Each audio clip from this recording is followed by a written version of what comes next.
Ok.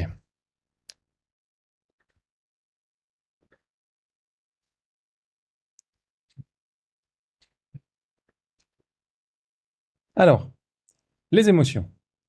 Il y a plusieurs questions qu'on peut se poser au sujet des émotions. Vous en avez mentionné quelques-unes. C'est pas du tout exhaustif, mais la première question, évidemment, on est philosophe, on aime bien savoir de quoi on parle en général. On veut savoir ce que c'est qu'une émotion. Euh, Quand on se pose ce type de questions-là, c'est utile de distinguer les émotions d'autres classes, en particulier d'autres classes voisines.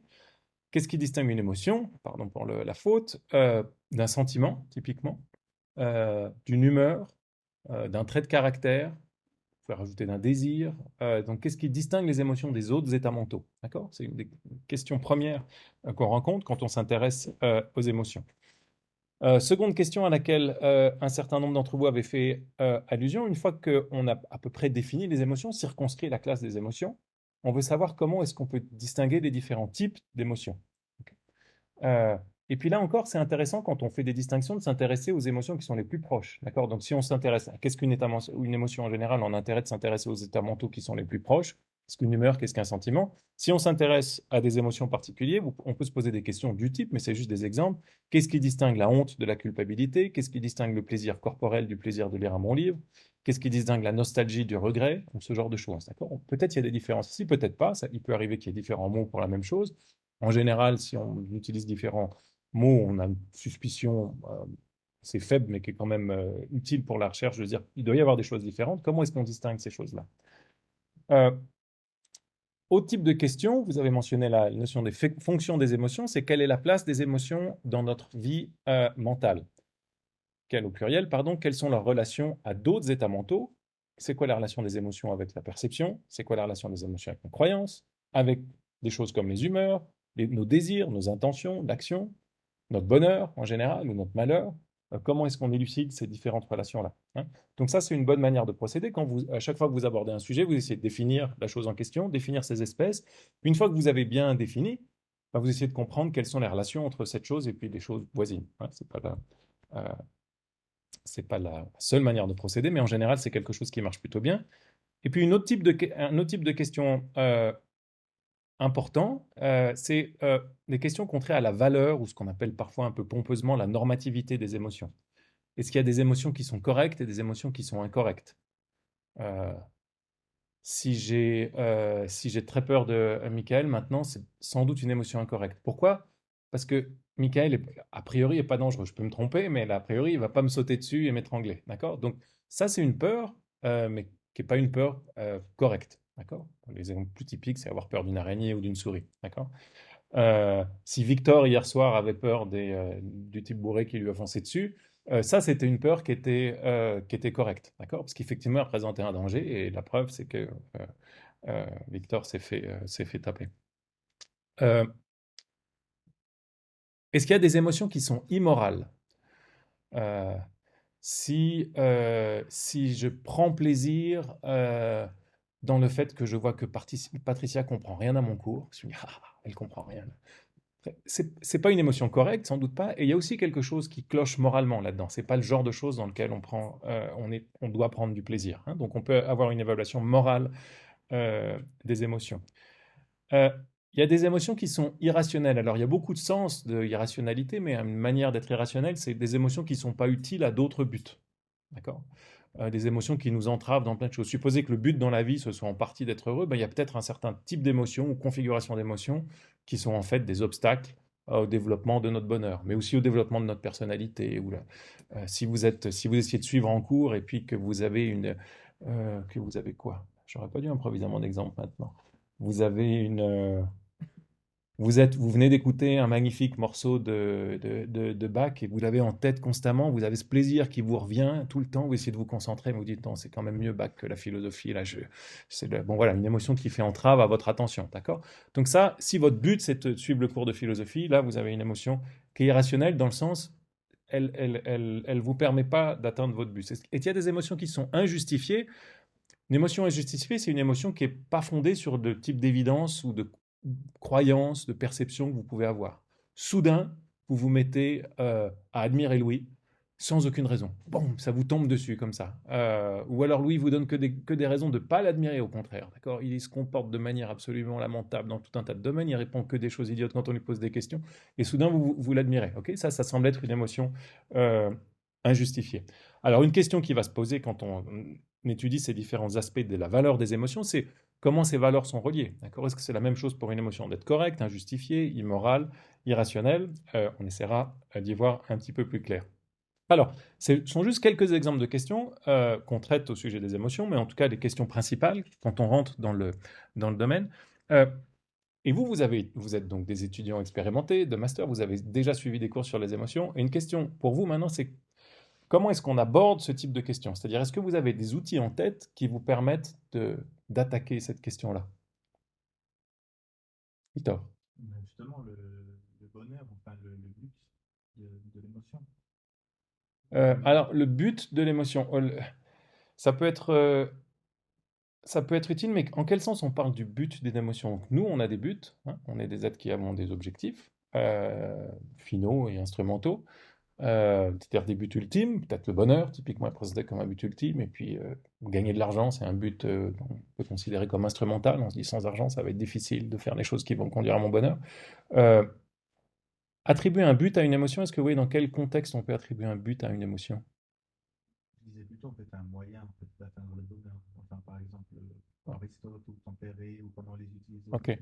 Euh, donc, considérer les émotions comme des moyens d'atteindre le bonheur. Ça, c'est plutôt une réponse à la question de savoir comment les émotions et le bonheur sont reliés. D'accord? Là, on essaie juste de rentrer dans le domaine des émotions. On a ce type de phénomène qui se présente à nous. Vous avez fait de la philosophie, vous avez plein d'outils que vous avez appris au cours de votre cursus. Quelles sont les choses que vous pouvez mobiliser pour comprendre les émotions? Euh, Antoine? je sais pas si c'est un outil, mais se poser la question où situer les émotions, parce que même si on les ressent, les émotions, on parle aussi de situations tristes, ou bien d'événements tristes. Mhm. Du coup, quel est le rapport qu'on peut trouver entre du coup, ces choses externes et comment après elles provoquent quelque chose? Très bien. Ça me fait penser un peu à tout le cours de première année sur les états mentaux et ce genre de choses. C'était ça que je voulais, évidemment. Je voulais être flatté sur donc, quels sont les outils qu'on utilise quand on aborde les états mentaux? Il y a un outil qui revient tout le temps. L'intentionnalité. Intentionnalité, hein, ça c'est une des voies centrales pour entrer dans la théorie des émotions qui est très largement admise, hein. Les théories sur comment est-ce que les états mentaux se rapportent au monde, et ce que je voudrais faire maintenant, c'est vous faire quelques petits... Donc le plan de mon introduction qui devrait nous tenir 2 séances, euh, c'est le suivant. Donc rappeler quelques notions au sujet de l'intentionnalité des états mentaux, et ensuite le but ça va être d'appliquer ces notions-là aux émotions. On va voir qu'il y a une distinction très importante dans la théorie des émotions entre ce qu'on appelle les objets particuliers des émotions et les objets formels des émotions. Une distinction dont vous avez certainement entendu parler pour ceux d'entre vous qui ont suivi les cours de Fabrice Théronie et Julien Déonat.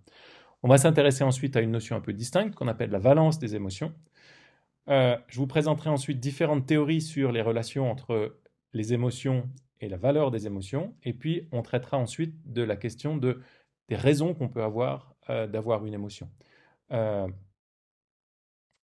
Donc, on commence par l'intentionnalité des émotions, et je voudrais juste vous rappeler un certain nombre de notions euh, centrales ici. Qu'est-ce qu'on appelle l'intentionnalité? L'intentionnalité, c'est censé être la caractéristique d'au moins certains états mentaux. Certains philosophes disent tous les états mentaux, mais en tout cas au moins certains. Et cette caractéristique, c'est quoi? C'est le fait de représenter quelque chose d'autre qu'eux-mêmes. Ok. Donc, ma vision de Jamila maintenant, mon acte visuel de Jamila, il représente Jamila. D'accord. Euh, et vous avez ça pour tout un tas d'états mentaux. L'audition représente le son, le souvenir représente un événement passé. Si je désire une glace maintenant, ben, mon désir il représente la glace que je désire, etc., etc. Donc vous avez beaucoup d'états mentaux, au moins, qui ont cette structure représentationnelle. Pas tous. Les grandes objections à la thèse de Brentano selon laquelle tous les états mentaux sont intentionnels, c'est souvent les douleurs. Est-ce que la douleur représente quelque chose d'autre qu'elle-même? Et les humeurs. On dit parfois, ben, les humeurs, si je suis juste de mauvaise humeur aujourd'hui, mon humeur, c'est mental, mais ça porte pas sur quelque chose d'autre que moi, hein. Donc là, vous avez déjà, rien qu'avec l'intentionnalité, vous avez potentiellement un critère pour distinguer les émotions d'un premier voisin, à savoir les humeurs, d'une part, hein. Certains disent que les humeurs ne sont pas intentionnelles, et d'un deuxième type d'état voisin qui sont les douleurs, les sensations corporelles, etc., hein. Parce que vous pouvez dire, les émotions, c'est intentionnel, hein. Ça, c'est une proposition qui est largement admise, il n'y a jamais d'unanimité, mais qui est largement admise. Alors, dans la littérature sur les émotions, vous verrez qu'on parle, et pas seulement, on parle souvent d'attitude. Qu'est-ce que c'est qu'une attitude? C'est juste un état mental intentionnel. D'accord? Donc, on a défini l'intentionnalité. Tout état mental qui porte sur quelque chose de distinct de lui est intentionnel. On va appeler un état mental de ce type-là une attitude. Alors, il y a deux types d'attitudes qui sont importantes. Il y a les attitudes propositionnelles et les attitudes objectuelles. Donc, les attitudes propositionnelles, c'est des attitudes qui représentent des faits ou des états de choses que l'on rapporte par des propositions. Est-ce que vous avez en tête des types d'attitudes propositionnelles? Ok. Ouais. Donc si vous dites la croyance qu'il fait beau aujourd'hui, et que ça représente quoi? Ça représente le fait qu'il fasse beau aujourd'hui, ou l'état de choses qu'il fasse beau aujourd'hui. Et après, je crois que, vous mettez une proposition. Il fait beau aujourd'hui. Ok. Donc, à l'opposé des attitudes propositionnelles, vous avez des attitudes objectuelles, qui n'ont pas pour complément une proposition dans le langage, mais qui ont pour complément une expression nominale. Est-ce que vous avez des exemples d'expressions d'attitudes objectuelles et non pas propositionnelles? Patricia? Je vois qu'il fait beau, ça c'est propositionnel. Alors, il faudrait un autre exemple.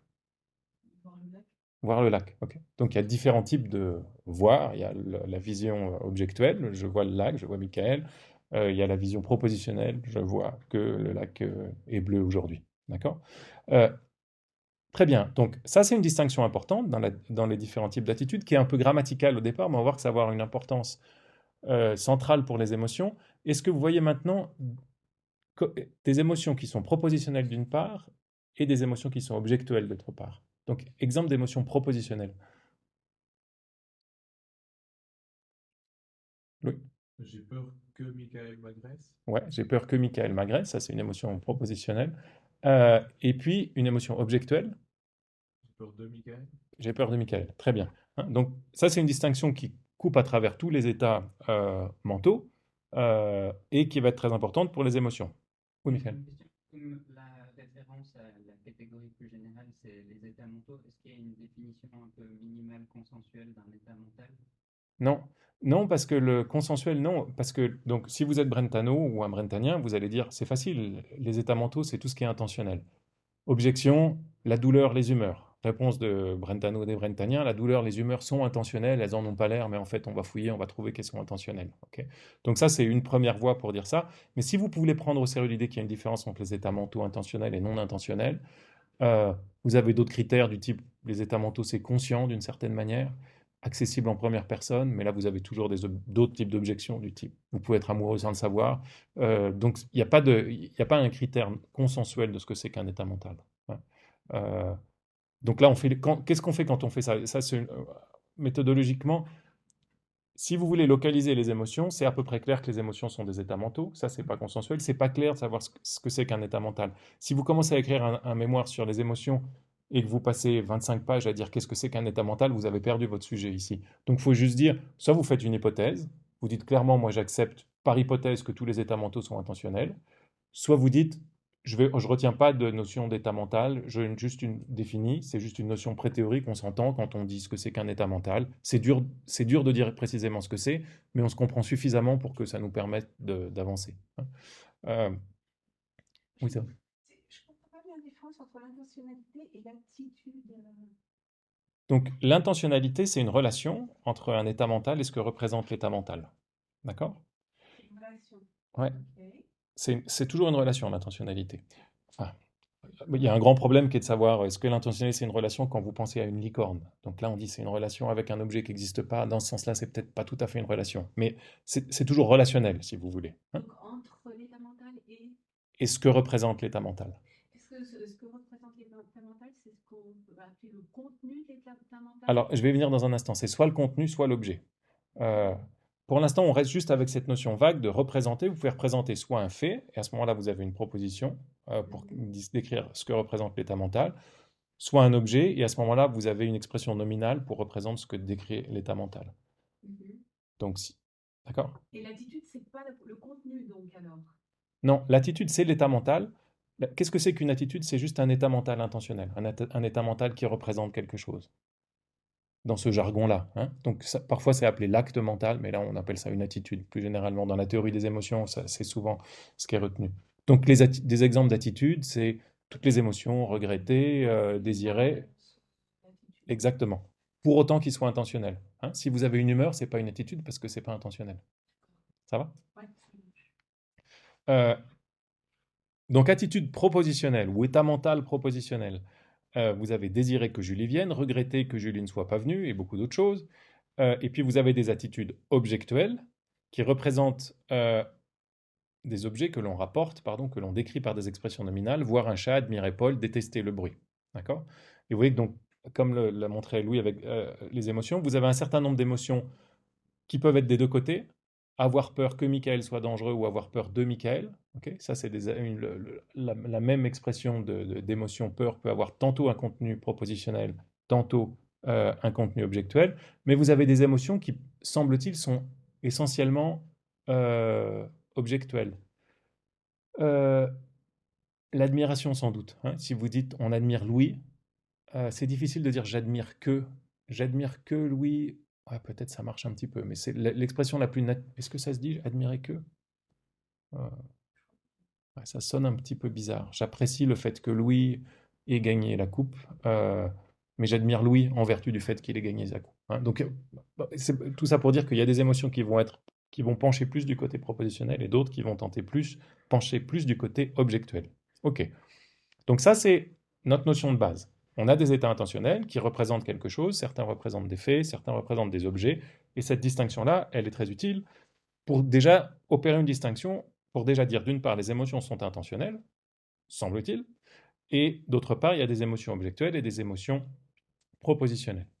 Alors maintenant, je vais un petit peu plus loin dans le rappel ou la présentation de ces notions qui ont trait à l'intentionnalité. On parle souvent de contenu intentionnel. Alors, le contenu intentionnel, ça se distingue de l'objet intentionnel. Donc, si je vois Michael, Michael, c'est l'objet de ma perception. D'accord? Maintenant, ma perception, elle a un certain contenu en plus. Qu'est-ce qu'on veut dire par là? Alors, tout le monde n'admet pas forcément qu'il y a un contenu, mais ceux qui admettent le contenu nous disent la chose suivante, le contenu, c'est la manière dont l'objet est présenté. Pour ceux qui ont suivi la philosophie du langage, le contenu, ça fait écho à ce que Frege appelle un sens en philosophie du langage, hein. La référence, c'est l'objet, le sens, c'est le contenu. Donc cette analogie-là, elle est tout le temps fiée. C'est ça votre question, Michael? Ouais. Donc si je vois Michael maintenant, je le vois d'une certaine manière, je le vois comme assis, je le vois comme m'écoutant, je le vois comme un être humain, etc. Hein, on dit souvent voir comme, qui est une des manières de spécifier le contenu. Donc c'est pas juste, j'ai l'objet de ma perception, Michael, mais je ne vois pas l'objet tout court, je le vois d'une certaine manière. Okay, la manière dont je le vois, c'est le contenu. Okay, donc si vous prenez le rapport de perception, Olivier voit Michael, dans le rapport de perception, ce qu'on appelle un rapport de perception, c'est-à-dire une description linguistique de cet état mental, Olivier voit Michael. Dans la description linguistique, le contenu n'est pas spécifié ici, hein. Donc si, pardon, prenez la deuxième ligne ici, j'ai commencé par le niveau objectuel. Julie voit un chat, ça c'est quelque chose d'objectuel. On sait que l'objet de sa perception c'est le chat. Qu'est-ce que c'est que le contenu? S'il y en a un, tout le monde n'est pas d'accord pour dire qu'il y a un contenu. Certains disent qu'il y a une perception sans contenu, mais nous admettons ici qu'il y a un contenu. Le contenu, ça peut être, elle voit que le chat est assis, elle voit que le chat est gris, que le chat est agressif, que le chat est un chat angora, etc. Hein, ça, c'est pas dit dans votre rapport de perception. Elle voit un chat, et donc si elle voit un chat, elle le voit d'une certaine manière d'après cette hypothèse. Alors je reviens à la première ligne maintenant. Quand vous avez Julie croit que le chat dort, là, ce qui vous est donné par la phrase, c'est directement le contenu. D'accord? Que le chat dort, c'est ce qu'on appelle un contenu propositionnel. Quel est l'objet de la perception de Julie? Il n'est pas dit explicitement, enfin il n'est pas mentionné ici, mais en général on admet que dans un cas simple comme ça, c'est pas toujours aussi simple, mais dans un cas simple comme ça, cas simple comme celui-ci, l'objet de la perception de Julie c'est le chat, et le contenu c'est le chat dort. D'accord? Donc vous voyez que la distinction entre entre les attitudes objectuelles et les attitudes propositionnelles, elle chevauche largement la distinction entre l'objet et le contenu. D'accord? Un objet, c'est toujours identifié par un groupe nominal, un contenu, c'est identifié par une proposition. Ok, donc ça c'est le contenu intentionnel. Encore une fois, une thèse générale qu'admet Searle et qu'admettent un certain nombre, Kadmé Meinong et d'autres, c'est de dire à chaque fois que vous percevez quelque chose, vous le percevez d'une certaine manière. Donc toute perception a non seulement un objet, mais aussi un contenu. Et peut-être tout état mental a non seulement un objet, mais aussi un contenu. Ce que vous représentez et la manière dont vous le représentez. Ok. Certains disent, comme Russell, comme Marty, un des philosophes helvétiques, disent non, non, parfois il y a juste un objet. D'accord ? Je vois du rouge, je ne le vois pas d'une certaine manière. Je vois juste du rouge, et là-dedans, il n'y a pas de contenu. Hein. Donc ça, c'est un débat, enfin, c'est pas un petit débat, mais c'est un débat qui existe au sein de la théorie de l'intentionnalité et qui va avoir des répercussions sur certaines approches des émotions. Alors, dernière notion maintenant que je veux présenter avant d'en venir aux émotions, vous avez la notion de mode intentionnel. Oui, Isabelle. Si on dit Julie voit un chat agressif, c'est un contenu ou un objet?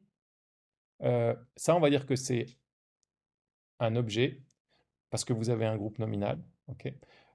Elle peut très bien voir un chat agressif sans avoir l'impression que le chat est agressif.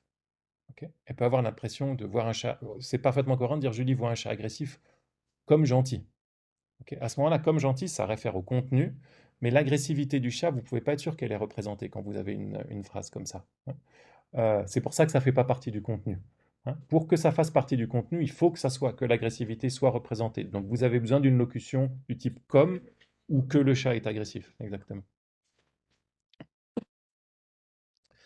Euh, alors, dernier outil ici, et là encore, tout le monde n'est pas d'accord avec le fait que ça existe, mais en général, si on se donne. Nous, ce qu'on cherche ici, c'est à se donner juste des moyens qui vont nous aider à comprendre les émotions. Donc, faisons feu de tout bois, utilisant les distinctions qui ont été tracées. Vous avez la notion de mode intentionnel. Qu'est-ce que c'est que la notion de mode intentionnel? Dès que vous avez une différence entre différents états mentaux, que vous ne pouvez pas réduire à une différence d'objet ni à une différence de contenu, ben vous allez dire par défaut, c'est ce qui correspond à une différence de mode intentionnel. Donc, le contenu, c'est la manière dont l'objet nous est présenté.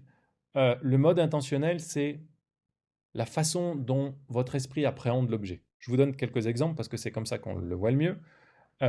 Vous prenez un même objet, le tigre, okay, vous pouvez voir le tigre, entendre le tigre, craindre le tigre, admirer le tigre. Tout ça, c'est différents modes intentionnels, selon la proposition ici. D'accord ? Donc les modes intentionnels, typiquement, ils sont exprimés par différents verbes, différents verbes mentaux qui vous rapportent à un même objet, ici, mais ça peut être différents verbes qui se rapportent à un même contenu. Vous pouvez croire, ignorer, vous souvenir ou redouter que le tigre soit affamé. D'accord ? Là, vous avez un contenu propositionnel ici, et vous avez différents états mentaux qui se rapportent vers le contenu, qui se rapportent à un même contenu propositionnel. D'accord ? Donc ça nous fait trois notions à distinguer. Vous avez l'objet intentionnel, vous avez le contenu intentionnel, et puis vous avez le mode intentionnel. D'accord ? L'objet et le contenu, c'est ce qui est représenté. Le mode intentionnel, c'est différentes variétés de représentation elles-mêmes, différents types d'états mentaux. D'accord ?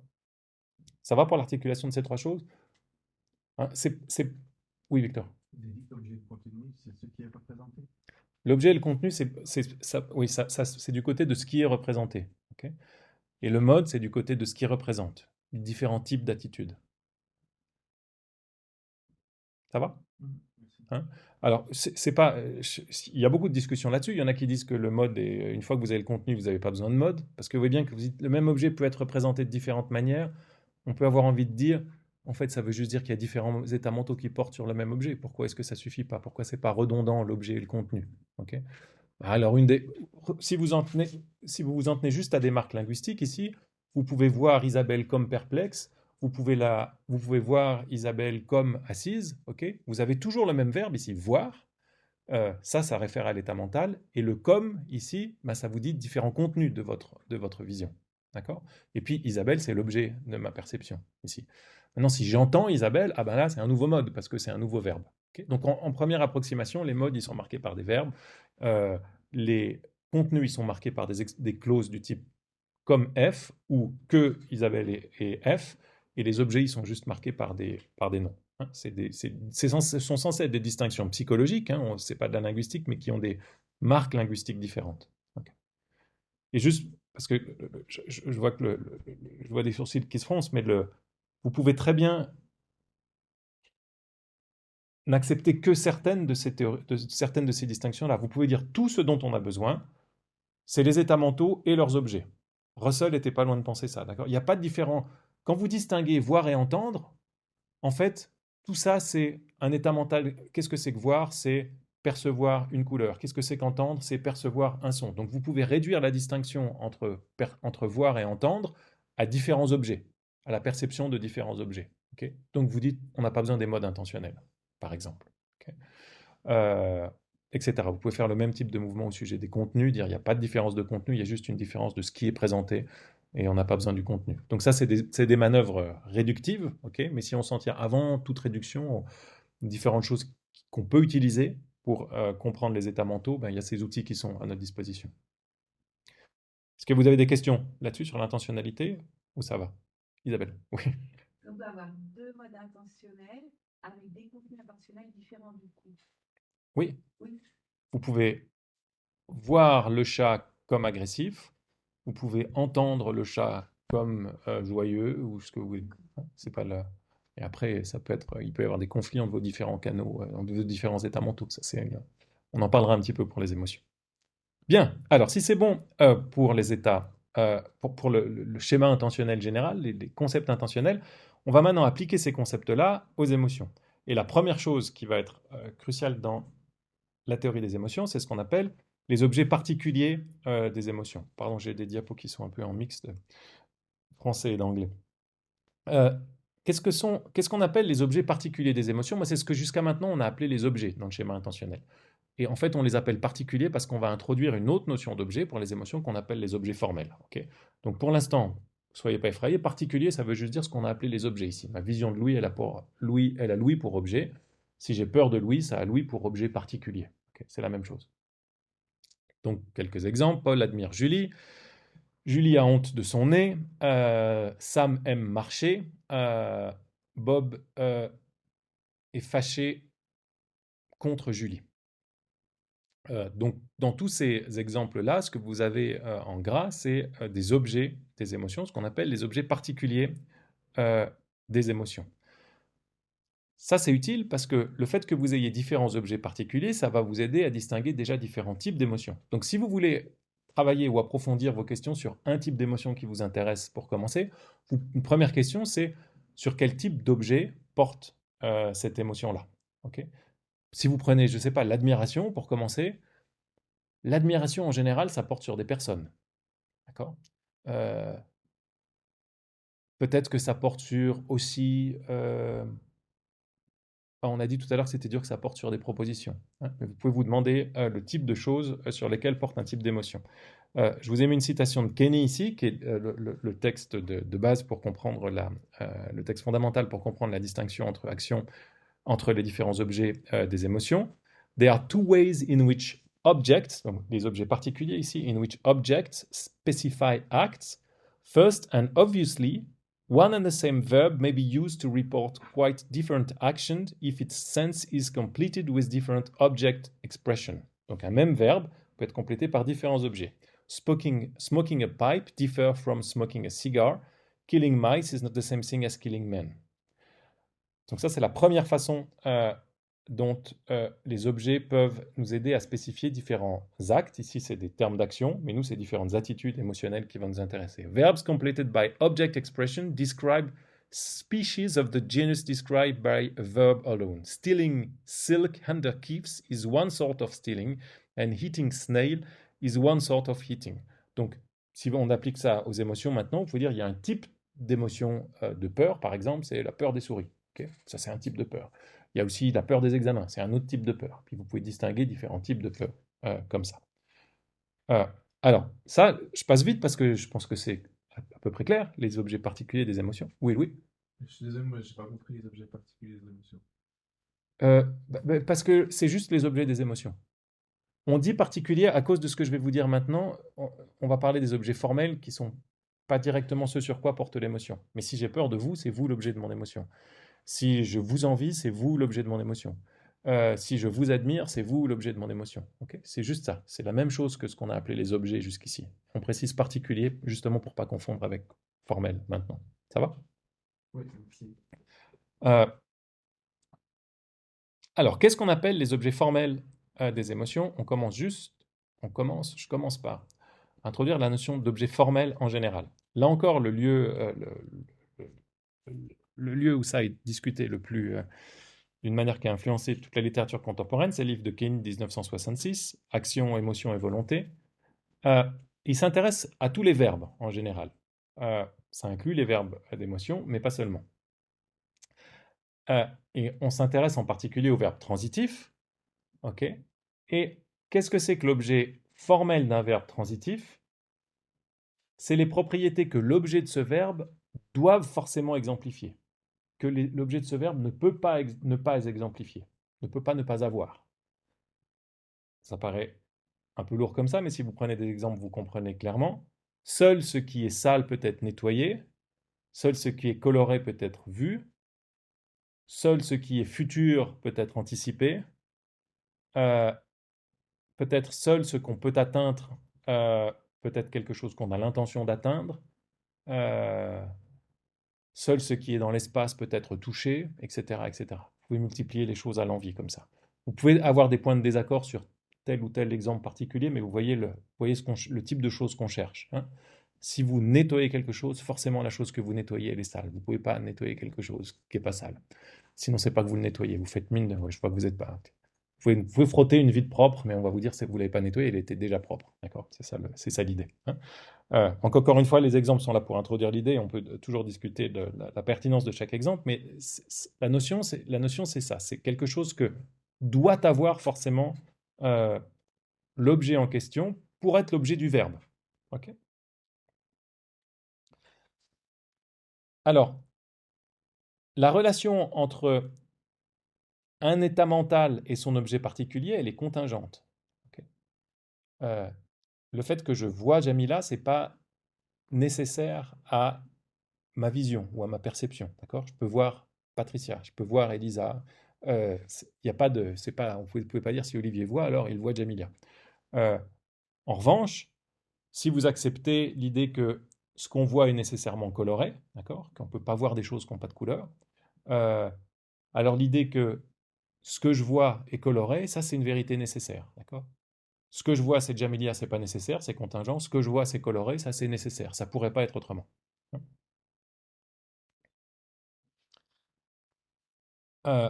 Là, vous avez des exemples qui sont peut-être un petit peu plus probants, qui sont ceux de Kenny. Vous ne pouvez pas sécher quelque chose qui n'est pas mouillé.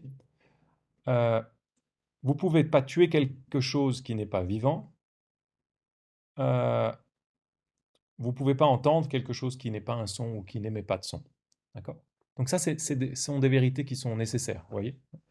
Vous pouvez ne pas entendre Jamilia, mais vous ne pouvez pas, si vous entendez, entendre quelque chose qui n'est pas un son. Est-ce que ça va pour la notion d'objet formel? Donc vous voyez que c'est quelque chose qui est plus général que l'objet particulier et qui est nécessaire. Alors une fois qu'on a cet outil-là, qui est un outil tout bête, hein, c'est juste, on constate qu'il y a des verbes qui portent forcément, si on nettoie, c'est forcément que c'est sale, si on sèche, c'est forcément que c'est mouillé, si on tue, c'est forcément que c'est vivant.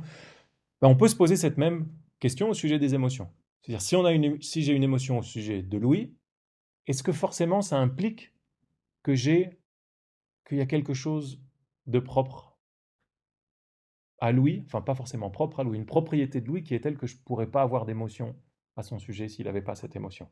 Okay. Donc ça, c'est la question de l'objet formel des émotions. Est-ce que j'ai une citation? Donc je vous lis la notion de Kenny sur les objets formels.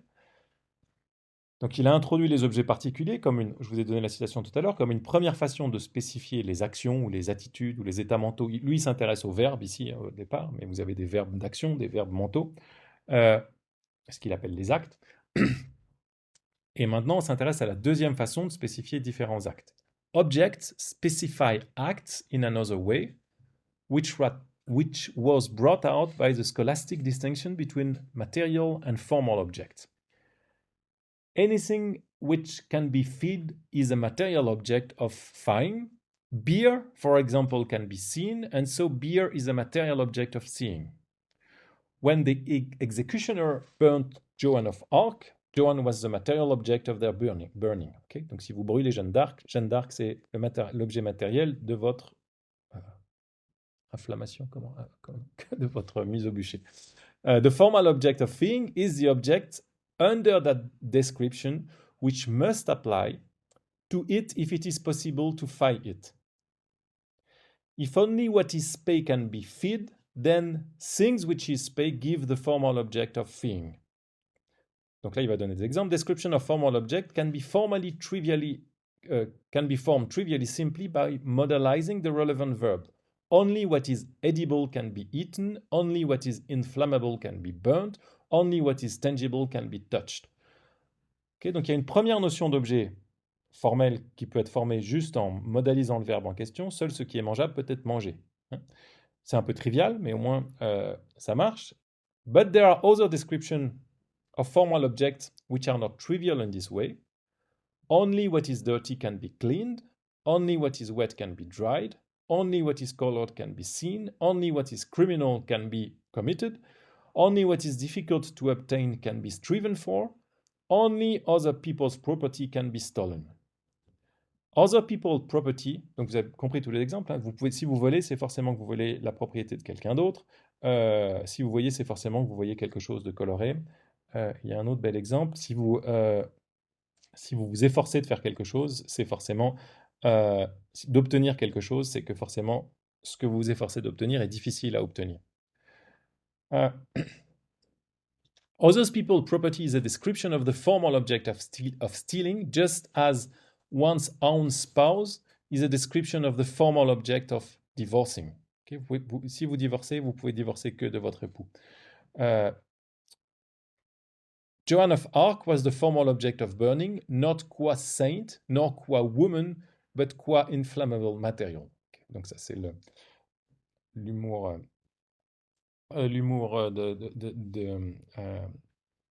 aquinien, la Saint Thomas d'Aquin d'Anthony Kenny. Jeanne d'Arc, c'était l'objet formel de la mise au bûcher, non pas en tant qu'elle était sainte, non pas en tant qu'elle était une femme, mais en tant qu'elle était inflammable. D'accord ? En tant qu'inflammable, Jeanne d'Arc, c'est l'objet formel de la... Je ne sais pas comment dire ça, le fait qu'on la brûle.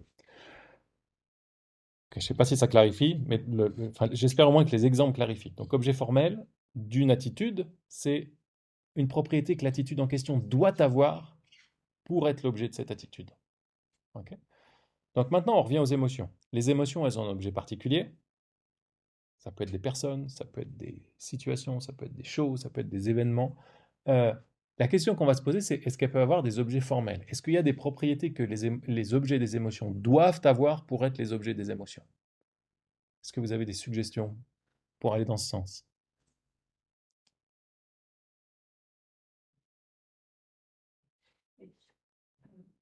Un exemple, Ouais, quels sont le genre de propriétés ? Donc on cherche une propriété, du coup, hein, que l'objet d'une émotion doit avoir pour être l'objet de cette émotion. par exemple, un acte injuste pour une émotion. La propriété d'être injuste. Ouais. Et une émotion, par exemple, de colère. Oui, on dit plutôt en général l'indignation pour l'injustice, mais c'est bien, la justice, on dit souvent que c'est l'objet formel de l'indignation, d'accord ? Si vous êtes indigné par quelque chose, alors la chose qui vous indigne doit être injuste. Ça, c'est une première proposition. D'accord ? Est-ce que ça vous semble juste comme proposition, ça ? Oui. Donc, attention au doigt hein, dans la formulation. C'est si vous vous indignez, nécessairement la chose qui vous indigne est injuste. Ouais. C'est pas parce que ça peut être, on peut être indigné pour des choses qui... Enfin, c'est nous qui jugeons ça comme indigné, mais peut-être que pour quelqu'un d'autre, ça ne l'est pas. Voilà, donc ça c'est un problème qui arrive tout de suite, j'arrive Michael. L'indignation, elle a l'air liée à l'injustice d'une manière un peu nécessaire, mais en même temps, on peut s'indigner pour des choses qui ne sont pas injustes. Okay. On peut être quelqu'un qui s'indignant à tout bout de champ et dit il y a des veaux qui vendent des injustices partout, alors à des endroits où il n'y en a pas. Donc, c'est pas tout à fait ça. Comment est-ce qu'on... Donc, vous vous souvenez, l'objet formel, on cherche ce qu'on doit avoir comme état mental, la propriété que doit avoir l'objet, que nécessairement a l'objet pour être l'objet de l'émotion en question. Nécessaire, mais pas suffisant. Exactement. Okay. C'est nécessaire que l'objet satisfasse telle propriété pour être un objet d'indignation. Alors, on est tout proche de la réponse là, hein, mais dire que l'objet est injuste, c'est pas nécessaire. On peut s'indigner de choses qui sont pas injustes de la même façon qu'on peut avoir peur de choses qui sont pas dangereuses. Oui, Ou alors qui paraît injuste. exactement. Donc là, si on veut prendre au sérieux la proposition de Kenny, et ce qui fait rendre justice à la suggestion d'Isabelle, c'est pour être indigné, il faut forcément que l'objet nous semble injuste. Ok. Vous avez la même chose pour la peur. Pour avoir peur, il faut forcément que la chose dont vous avez peur vous semble dangereuse. Ok. Et après, il y a une autre question de savoir si elle est vraiment dangereuse ou si elle est vraiment euh, injuste. Ça va? Euh, Alors là, je vous ai mis une longue citation de Kenny. Je ne vais pas vous la lire maintenant parce que c'est difficile, puis quand on entend lire quelque chose, on est... Mais je vous encourage vivement à la lire. Je mettrai le PowerPoint et le diaporama et le film sur le site. Mais donc, on entend souvent la proposition que les valeurs sont les objets formels des émotions. Ça, c'était en général, c'était la première version de la suggestion d'Isabelle. Être injuste, c'est une valeur. Bon, je fais cette hypothèse là ici. Donc, l'idée, si on généralise, c'est les objets formels des émotions sont des valeurs. Mais dit comme ça se heurte à l'objection de Victor, qui est de dire, parfois, on peut avoir peur de choses pas dangereuses, on peut être indigné de choses qui ne sont pas injustes. Comment est-ce qu'on corrige ça pour éviter, comment est-ce qu'on répond à cette objection? Ben, en disant justement, comme le suggérait Louis, ce ne sont pas les valeurs qui sont les objets formels des émotions, mais les valeurs telles qu'elles sont présentées à la personne qui a l'émotion en question. D'accord? Donc l'objet formel de ma peur, c'est le fait que la chose que je crains m'apparaît dangereuse. L'objet formel de mon admiration, c'est le fait que la chose que j'admire m'apparaît admirable, etc., etc.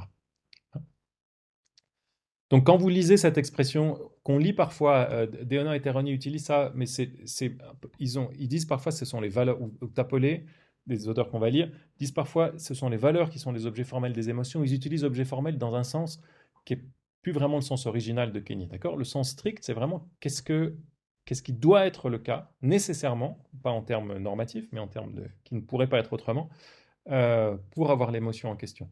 Et c'est utile d'avoir ça parce qu'une fois que si vous acceptez cette thèse, que tout ce qui est... Attendez, je vais aller un petit peu... j'anticipe 2 secondes. Si vous acceptez cette thèse, que si vous avez de l'indignation vis-à-vis d'une situation ou d'une action, alors cette situation ou cette action vous semble injuste, okay, vous avez une thèse qui arrive assez rapidement pour comprendre à quelles conditions votre indignation est correcte ou incorrecte. Okay. Qu'est-ce qui fait dans ce cas-là que votre indignation est correcte ou incorrecte? Ça correspond à quelque chose pas de vrai, de concret, Ouais, vous vous approchez. Exactement. Donc ça vous semble injuste la situation? Si c'est vrai, alors votre émotion est correcte. Si c'est faux, alors votre émotion est incorrecte. D'accord? Autrement dit, si votre apparence d'injustice est vraie, alors votre émotion est correcte. Si elle ne l'est pas, elle est incorrecte. Hein. Donc là, vous avez quelque chose d'assez simple. Vous avez vu comment on a procédé? On a juste au début traité les émotions, leurs objets formels, et on arrive maintenant à la notion dont j'ai parlé au tout début, de dire comment est-ce qu'on peut dire qu'une émotion est correcte ou incorrecte. Si l'apparence qui lui est associée est vraie, elle est correcte. Si l'apparence qui lui est associée est fausse, alors elle est incorrecte. On a une premier début de théorie, il va falloir spécifier un peu, mais qui est déjà un progrès. Oui. Donc, est-ce qu'on peut dire que les objets formels, c'est uniquement des critères? Parce que le terme d'objet... Oui, vous avez raison. C'est mal dit, objet. Mais c'est le jargon qui a été... Il y a tout... Le jargon philosophique, on est rarement très content avec. En même temps, on en a besoin. Donc, c'est plutôt une propriété formelle parce que c'est pas un objet. Mais voilà, c'est devenu appelé comme ça. Si on avait dit propriété, on n'aurait même pas eu besoin de parler d'objet particulier, ce qui vous a embêté tout à l'heure. Donc, oui, voilà. Mais le jargon est fixé comme ça. Dans la littérature, vous rencontrez la distinction. C'est plutôt un type d'objet, donc plutôt une propriété. Victor. Comment on peut justement juger ça alors? Si c'est quelqu'un d'autre qui doit nous le... Enfin, c'est quoi? C'est le monde qui nous le dit? Si la situation est injuste ou pas? Si ça correspond à ça, ouais. Alors ça va dépendre de... Donc vous voyez ici, qu'est-ce que c'est? Ça semble injuste et on veut savoir si c'est injuste. Okay. On a ici une proposition qui est évaluative, donc qui fait appel à une valeur. Hein. On veut savoir si cette proposition est vraie, ce qui est déjà une présupposition, parce que vous avez un certain nombre de gens qui vont dire les propositions évaluatives, elles n'ont pas de valeur de vérité. Hein. Donc je ne suis pas en train de vous dire que cette notion-là, elle est acceptée par tout le monde. Elle fait partie des notions très utilisées par la théorie des émotions, mais ceux qu'on appelle non cognitivistes, qui disent les jugements évaluatifs n'ont pas de valeur de vérité, ben, quand Isabelle dit, moi, ça me semble injuste, ils vont dire, mais ça, c'est ni vrai ni faux. Parce que sembler injuste, ça veut juste dire, un truc comme ça, un truc qui peut pas être évalué en termes de vérité. Alors, si on accepte que c'est évalué en termes de vérité, c'est un jugement évaluatif. Vous avez plusieurs théories maintenant pour rendre compte de comment est-ce qu'on peut rendre. Qu'est-ce qui rend vrai un jugement évaluatif? Si vous dites ce qui rend vrai un jugement évaluatif, c'est le fait qu'il y ait des valeurs dans le monde, la théorie la plus simple, okay, ça semble injuste si et seulement si c'est injuste, et puis l'injustice, c'est un type de valeur dans le monde. Okay, donc si on voit Antoine torturer un bébé phoque juste pour rigoler, ça c'est injuste. Est-ce que c'est injuste? Ouais, on va dire que c'est injuste. C'est pas bien dans tous les cas. Admettons que c'est soit une forme d'injustice, d'accord? Si vous êtes un réaliste sur les valeurs, vous allez dire oui, l'action d'Antoine, elle exemplifie cette valeur de l'injustice. Et la question que vous posez maintenant, c'est comment est-ce qu'on peut connaître l'injustice? Puis là, vous avez plusieurs réponses. Vous avez une réponse qui fait appel à l'expérience en disant ben, ça se voit que c'est injuste, donc vous auriez une perception de valeur. Une version de cette réponse dit ben, c'est précisément ça qu'est une émotion. Une émotion, c'est percevoir une valeur. Donc comment vous savez que les choses sont injustes? Ben, grâce aux émotions. Les émotions, c'est des accès. Ce sont des accès aux valeurs. Ça, c'est la théorie perceptualiste des émotions qu'on étudiera. Je vous en dirai 2 mots la prochaine fois. Vous pouvez dire qu'il y a des intuitions de valeur. Vous pouvez dire que c'est quelque chose, comme le disent ce qu'on appelle les rationalistes en morale, de dire ben, en fait, vous pouvez réfléchir et vous rendez compte que torturer un bébé phoque pour s'amuser, ben, c'est quelque chose de mauvais juste à la suite d'un petit raisonnement moral ou d'un grand raisonnement moral parce que c'est pas conforme à des principes, etc. Les rationalistes? Oui, ça, ce qu'on appelle les rationalistes moraux. Donc vous avez plusieurs options ici. Donc ça, c'est pour tous ceux qui pensent qu'il y a des valeurs. Et je vous dis juste, c'est un grand chapitre que vous ouvrez. Une autre option, c'est de dire l'énoncé, ce que fait Antoine est injuste, il est vrai, mais il n'est pas vrai en vertu du fait qu'il y a de l'injustice dans le monde, parce qu'il n'y a pas de valeur dans le monde. Les valeurs, ça se réduit, ou ça peut être éliminé, tout ce qu'il y a, c'est des propriétés naturelles. Donc il est vrai en vertu de quoi? Il est vrai en vertu du fait que Antoine torture un bébé phoque pour rigoler, par exemple. Il n'y a rien de plus que ça. Il n'y a pas une propriété additionnelle de valeur. C'est ça qui rend vrai le fait que l'énoncé en question, l'énoncé, la torture d'Antoine est mauvais, est vrai. Enfin voilà, vous avez beaucoup d'options sur la table ici. Hein. Non, encore une fois, c'est une question épistémologique, mais qui nécessite d'avoir clarifié la question ontologique, de savoir est-ce qu'on accepte qu'il y a des valeurs, et une fois qu'on a dit ce qu'elles étaient, comment est-ce qu'on peut les connaître? Ça, c'est la question épistémologique. Antoine, et puis je reviens à vous après, Victor. Moi, j'avais une question sur les émotions incorrectes. En fait, je me pose la question, est-ce qu'elles sont vraiment possibles? Parce que, admettons que je me trompe sur quelque chose qui apparaît injuste, mais qui ne l'est pas. Du coup, si au moment où je réalise que cette situation n'est pas injuste, je devrais donc arrêter d'avoir cette émotion de frustration, peu importe. Mais maintenant, on entend aussi souvent des situations où genre, je ne devrais pas être en colère par cette situation, mais je le suis. Du coup, là, c'est une émotion incorrecte, mais si c'est vraiment un objet formel, il est nécessaire qu'il m'apparaisse, cette situation m'apparaisse comme quelque chose qui m'énerve, même si je suis conscient que ce n'est pas le cas. Ouais. Donc, les émotions incorrectes, elles ne sont pas censées exister. Enfin, je pense vous tirez une conclusion un peu trop rapide de votre argument. Ce que votre argument montre, c'est que les émotions incorrectes, elles sont très facilement corrigibles. Il suffit que vous vous rendiez à l'évidence de savoir que c'est pas injuste, que c'est pas dangereux, etc., pour que votre émotion disparaisse. Est-ce que c'est toujours le cas? Oui, non, il y a un point substantiel dans ce que vous dites, qui est très, donc l'idée, c'est les émotions incorrectes, ce serait très facile à corriger. Donc si Isabelle a peur des souris, il suffit de lui dire, mais Isabelle, t'inquiète pas, regarde, c'est pas dangereux, ça mord même pas fort, ça va, t'as plus peur. Ça marche jamais. C'est simplement si vous avez peur, comment? Ça marche pas bien. Si vous avez marché, c'est comme si vous êtes terrorisé dans l'avion, puis qu'il y a celui d'à côté qui vous dit mais t'inquiète pas, il y a moins d'accidents qu'en voiture. Mais ça, c'est pareil. Vous continuez à trembler, à vous dire. Donc les émotions persistent au fait que aux évidences, même si vous acceptez les évidences, vous pouvez très bien dire, il n'y a pas de paradoxe à dire, je sais que c'est pas dangereux, mais j'ai quand même peur. Okay, et donc c'est là où il y a quelque chose d'étonnant dans ce que vous dites. Donc une première idée, ce serait de dire, dans une situation pareille, il n'y a plus d'objet formel des émotions. Ce serait un contre-exemple à l'idée de dire, si j'ai peur, forcément, la chose m'apparaît dangereuse. Il y a plein de cas où j'ai peur d'un truc qui ne m'apparaît pas dangereux. Ça, c'est une première façon, donc de nier que l'apparence de danger soit l'objet formel de l'émotion. Mais il y a une autre façon de traiter ça. Vous êtes peut-être... Vous voyez une autre solution possible, Antoine? Peut-être justement, si on classe les émotions, il y a certaines émotions qui sembleraient comme la peur ou peut-être la colère. Uh-huh. C'est plus simple d'avoir ce genre de situation, alors que d'autres, s'il y a quelque chose qui est vraiment pas injuste et que ça continue à me créer de la frustration, plutôt que j'agis de manière plutôt irrationnelle. Donc, on peut peut-être classer certaines émotions qui Ouais. on peut avoir ce cas de figure. Et Ouais. Ça serait une option, mais il faudrait voir s'il y a des émotions pour lesquelles on ne peut pas avoir ce cas de figure. Il y a sans doute des émotions pour lesquelles le cas de figure est plus rare, mais a priori, si vous attribuez un objet formel aux émotions, vous allez toujours être dans une situation où vous pouvez vous tromper sur l'objet formel en question. Ok. On admire tous Louis, puis tout d'un coup, on réalise que Louis n'est pas admirable, il a torturé des bébés phoques, justement. Mais on ne peut pas s'empêcher de continuer à l'admirer. Ok. C'est vrai que c'est un exemple un peu plus bizarre que l'exemple de la peur de l'avion, mais ça ne semble pas complètement impossible. On a des admirations tenaces pour des personnes, même si on réalise tout un tas de choses à leur sujet, on continue à être très admiratif. Donc, ça pourrait être une option. Est-ce que vous avez une autre option en tête pour... Donc, encore une fois, l'objection, c'est, si on prend un exemple particulier, si vous avez peur, forcément, vous avez l'impression que la chose dont vous avez peur est dangereuse. Contre-exemple, vous savez que la souris n'est pas dangereuse, okay, donc vous êtes sûr que c'est pas dangereux et vous ne pouvez pas vous empêcher de continuer à avoir peur. Okay.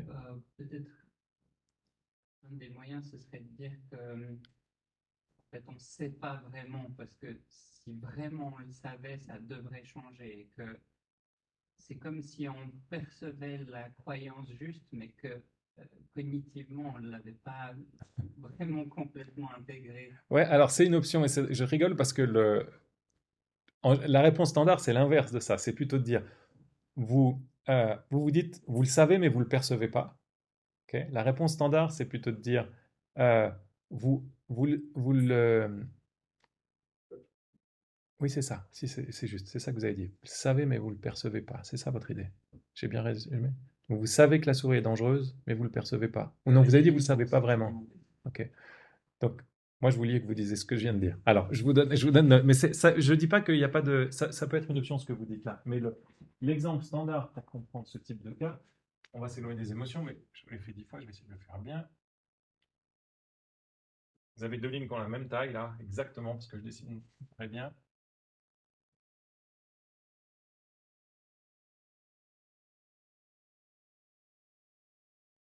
Okay, maintenant, si j'ai fait les choses à peu près bien, vous ne pouvez pas vous empêcher de voir que celle-ci, elle est un peu plus grande que celle du dessous. Mais vous savez que les deux ont exactement la même taille. D'accord. Et l'idée, c'est d'appliquer exactement cette distinction-là aux émotions, au cas de la souris et d'Isabelle. Isabelle, elle sait que la souris n'est pas dangereuse, mais elle ne peut pas s'empêcher de voir, de sentir que la souris est dangereuse. Donc, c'est ce qu'on apprend à travers le cas quand quelqu'un qui vous dit l'avion n'est pas dangereux, la souris n'est pas dangereuse, ça vous aide à corriger un niveau cognitif qui est au niveau des croyances, de la connaissance propositionnelle, conceptuelle, mais au niveau de ce que vous sentez, vous continuez à avoir l'impression. Donc, quelqu'un qui est un partisan de la thèse du danger comme objet formel de la peur, va dire c'est toujours vrai qu'Isabelle, quand elle a peur, elle a l'impression que ce dont elle a peur est dangereux. Même si elle peut corriger sa croyance, tant que vous n'avez pas corrigé l'impression de danger, vous aurez toujours... cette impression sera toujours associée à la peur. Michael. Mais du coup, je me suis mal... Je voulais dire que percevoir, c'était pas au niveau des sens, notamment visuels, c'était de considérer la proposition la souris n'est pas dangereuse. Cette proposition, elle est vraie. Je considère cette proposition et sa valeur de vérité. Mais en moi, fondamentalement, ça vous la vivez pas, quoi. Exactement. Bah alors c'est cette solution-là à ce moment-là. Hein. C'est juste, vous l'avez pas à un niveau. Vous avez une connaissance conceptuelle ou abstraite de la chose, mais au niveau de ce que vous ressentez, vous continuez à avoir cette impression-là. Ça va être un point, j'arrive tout de suite Victor, ça va être un point important pour distinguer deux théories des émotions, je vous le dis maintenant parce que je pense on va pas y revenir. Une des premières théories des émotions, ça a été de dire les émotions, ce sont des jugements de valeur. Okay. Qu'est-ce que c'est qu'avoir peur de la souris? C'est juger que la souris est dangereuse, pour le dire en deux mots. Cette théorie des émotions-là, elle se heurte exactement à l'objection que vous avez formulée, Antoine. C'est-à-dire, ben non, moi, il y a plein de fois où j'ai peur de la souris, mais je ne juge pas qu'elle est dangereuse. Okay. Et ça a été une des motivations importantes pour une autre théorie des émotions qui est venue juste après, qu'on appelle la théorie perceptuelle des émotions, qui dit avoir peur de la souris, c'est sentir, percevoir que la souris est dangereuse. Okay. Et l'avantage de la théorie perceptuelle, c'est d'éviter cette objection-là, en disant, bah, si j'ai peur de la souris, c'est vrai que je peux juger qu'elle n'est pas dangereuse, adios les théories des émotions comme jugement. En revanche, je continue à la percevoir comme dangereuse, à la sentir comme dangereuse, et ça va en faveur de la théorie perceptive des émotions. Hein? Je reviendrai en 2 mots là-dessus, là je ne vous parle pas encore de théorie des émotions, mais vous voyez que cette question des émotions, euh, il y a un nom pour ce phénomène, c'est pas persistante, et qui ne me revient pas maintenant. Je vais le retrouver. Ça a permis de. Ça joue un rôle dialectique important pour décider entre différentes théories des émotions. Victor. Et du coup, ben, ça peut être dangereux parce que, par exemple, les angoisses, l'anxiété, enfin, des fois, Ouais. il n'y a même pas, il y a même pas l'objet en question qu'on se présente devant soi. Et puis, on peut s'imaginer, enfin, comment on peut arrêter ça alors? Par exemple, la souris, ça va encore si c'est une photo de la souris. Mais Ça, vous posez une question empirique ici. Il ne faut jamais poser des questions empiriques à des philosophes. Si vous voulez si vous voulez c'est empirique parce que c'est causal. Qu'est-ce que c'est qui marche contre l'anxiété? Moi, je peux vous dire ce que je pense, mais ça ne sera pas de la compétence d'un philosophe. Moi, je pense thérapie comportementale, cognitive, ça marche plutôt mieux sur le papier que. C'est-à-dire, vous confronter à l'angoisse pour les avions, ça marche très bien. alors, vous êtes d'accord que ça, c'est la raison, c'est la raison qui devrait prendre le dessus sur l'émotion plutôt. Non, non, non, là, c'est pas une question de raison ou d'émotion parce que le simple fait de vous dire et de vous répéter c'est pas dangereux, ça va pas résoudre votre problème. Donc c'est pas la bonne solution. La raison aide pas, enfin peut-être elle peut à force d'un moment, mais ce qu'on dit qu'il faut faire, c'est vous confronter à l'objet de votre angoisse.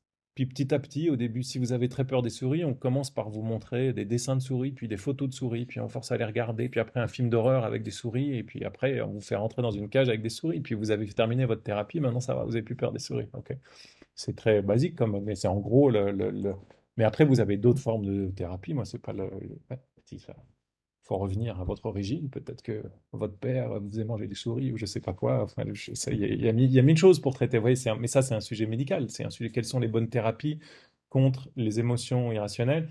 Vous avez mentionné les anxiétés et les angoisses. C'est une question de savoir si les anxiétés et les angoisses sont des émotions, des humeurs ou peut-être encore un autre. Mais ça, donc, nous, les philosophes là-dessus, on ne peut pas aider à trouver la solution. Par contre, on peut aider à dire, si on a fait les bonnes distinctions entre, par exemple, les émotions et les humeurs, entre différentes catégories d'émotions, entre la honte, la culpabilité, des émotions voisines, ben peut-être que ça nous aide après à trouver les bons remèdes pour les bonnes émotions. Si vous ne faites pas le bon diagnostic, vous risquez pas de trouver les bonnes. Donc il n'y a pas d'inutilité de la philosophie à cet égard. Enfin, on peut espérer que si on a bien défini les choses, ce sera plus facile de corriger ensuite ce qu'on veut corriger. Mais c'est pas nous qui On a quand même un donnons les jugement sur traitements. notre émotion. Si on voit qu'elle est justement trop une phobie, etc., on a quand même on voit que ça joue pas.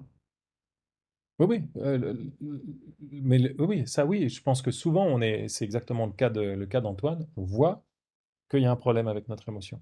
Ok. La question c'est ces émotions persistantes, comment on fait pour s'en débarrasser. Ok. Là on a pris le cas positif, mais il y a aussi le cas positif, on ne veut pas forcément s'en débarrasser, mais vous savez que quelque chose n'est pas bien et vous ne pouvez pas vous empêcher d'avoir plein d'émotions positives à son égard. Voilà. Donc, je prenais l'exemple de l'admiration de Louis dont on réalisait, mais ça peut être des choses plus anodines. Vous ne pouvez pas vous empêcher d'aimer de la musique que vous trouvez nulle. En fait. Vous savez que c'est nul. Vous savez que c'est pas bien Michel Sardou. Vous savez que Mais malgré tout, ça vous entraîne et ça vous... Alors voilà, est-ce que là, est-ce qu'il y a quelque chose à corriger? Est-ce que c'est pas évident que votre jugement... Parfois, on se trompe sur le fait que notre émotion est inadéquate. Là, je pense de Michel Sardou. Je pense que c'est quand même mieux que ce qu'on dit Michel Sardou. Donc, c'est juste...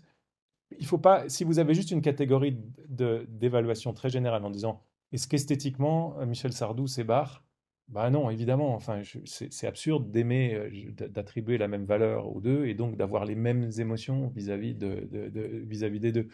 Mais ça n'empêche pas qu'il y ait peut-être une certaine catégorie de plaisir esthétique qui soit adaptée à certains types de musique. On peut avoir, de la même façon qu'on peut avoir plaisir dans un... Il y a certains contextes où, comme vous avez connu hier soir, un petit vin qui pique, c'est mieux qu'un grand Bordeaux, quoi. C'est juste, ça veut pas dire qu'il faut être forcément... Enfin, il y a beaucoup de modes. Ce que je suis en train de dire, c'est les distinctions entre les types de valeurs sont souvent très fines et peuvent être aussi conceptuelles entre les différentes manières d'être bon ou différentes manières d'être mauvais. Et on peut à tort penser que notre émotion est inappropriée au contexte. Donc c'est beaucoup de problèmes. C'est pour ça que c'est bien d'avoir des cas très simples, la peur des souris, la peur de l'avion, où là, il y a à peu près, on s'accorde sur ça va pas. Ok. Concrètement, on a souvent un doute sur est-ce que c'est vrai que ça va pas. Hein. Est-ce que c'est moi qui ai tort ou est-ce que c'est peut-être que je sens quelque chose que je sais pas bien décrire. Euh, oui, Isabelle.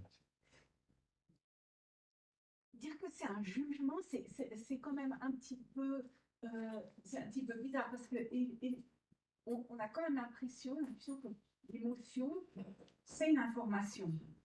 C'est une information qui serait peut-être à l'intersection entre voilà, le monde tel qu'il est et puis nos valeurs. Ah. Mais qui passe pas, que cette information ne passe pas encore par le mécanisme du raisonnement, du jugement, etc. Ouais, ouais. Je suis d'accord avec vous que c'est bizarre. Et C'est une information que un processus de, il faut. de raisonnement. Ouais, ouais. La raison pour laquelle cette théorie a été populaire, c'est que c'est plus une raison, à mon avis, historique de fond, parce que on a découvert l'intentionnalité, puis au sein de la philosophie analytique, on a commencé par des analyses linguistiques, on a vu des attitudes propositionnelles, et on s'est dit, ben c'est facile, on va comprendre toutes les attitudes propositionnelles de la même façon. Qu'est-ce que c'est qu'une attitude propositionnelle? Croire que, avoir l'impression que, c'est quelque chose qui a pour contenu une proposition elle contient des concepts. Donc, toutes les attitudes sont propositionnelles et ont un contenu conceptuel. Pendant longtemps, ça a été quelque chose de très attirant, parce qu'il y avait une forme d'élégance, puissance explicative de ça. Mais après, on a découvert les attitudes objectuelles, admirer Louis, et puis des attitudes sans doute qui ne contiennent pas de concept. La perception simple, donc qui ne traite pas d'informations, pour reprendre la manière dont vous parlez à l'instant. Si je vois une chose pour la première fois, je n'ai pas encore le concept de la chose. Donc il y a un peu un mouvement de comment dire, de rétropédalage, oui, de revenir sur des distinctions intuitives en disant c'est pas vrai que tout est une attitude propositionnelle, conceptuelle. Je pense que c'est ça qui faisait la popularité de la théorie des émotions comme jugement. Ces raisons-là, elles ont un peu disparu de l'ère du temps philosophique, si vous voulez. C'est un peu pour ça que cette théorie, elle nous semble aujourd'hui, quand on l'entend, un peu tomber de la lune, quoi. Parce qu'il y a un grand nombre de contraintes qui l'a motivée, qu'on a abandonnées. C'est pour ça aussi que je vous en parlerai peu. Cette notion d'objet formel, quand même, ça renvoie à cette notion d'information. Ouais, mais alors vous avez bien vu, comme j'ai dit objet formel, c'est pour ça que j'ai parlé ici de présentation. Donc là, je vous ai pas oublié, Elisa. L'idée, c'est toutes les émotions ont comme objet formel des valeurs qui sont présentées. Euh, et si vous dites ça, vous êtes suffisamment neutre parce que ça peut être présenté dans un jugement, ça peut être présenté dans une impression. Et puis là, nous, on a plutôt tenté de dire il y a une forme d'impression. Et ça évite la forme d'inflation conceptuelle, cognitive qu'impliquent les théories du jugement. Et ça permet de traiter de ces émotions persistantes que soulevait Antoine. Elisa. Ceux qui défendent la théorie perceptive des émotions, ils admettent la réalisme de valeur. En général, oui. Mais un réalisme dans le sens des valeurs, elles existent indépendamment des émotions. Okay. Mais après, les valeurs, elles peuvent exister vous pouvez les considérer comme des éléments primitifs du monde. Vous pouvez dire les valeurs, elles se réduisent à tout un tas d'autres configurations de propriété. Vous pouvez même être un relativiste culturel et dire les valeurs, c'est juste l'ensemble de normes sociales. Okay. Qu'est-ce qui est beau? C'est l'ensemble de ce qui est considéré comme beau dans une société. Mais ça ne dépend pas de mon émotion à moi maintenant. Okay. Donc, donc réaliste dans ce sens-là, c'est la valeur que vous percevez dans votre émotion esthétique, dans cet exemple-là, elle n'est pas dépendante de l'émotion que vous avez à ce moment-là, mais elle peut être dépendante de tout un tas de choses, y compris sociales. Mais pour faire la réponse simple, pardon, parce que je complique à chaque fois les réponses pour rien, mais la réponse simple, c'est si vous avez la thèse de Christine Tapolet, qui est une des grandes défenseurices, un des grands défenseurs, c'était bien le masculin générique à l'époque, qui a été un des grands défenseurs de la théorie perceptive des émotions. Pour elle, elle est clairement réaliste, primitiviste au sujet des valeurs. Il y a des valeurs dans le monde, et avoir une émotion, c'est percevoir ces valeurs dans le monde.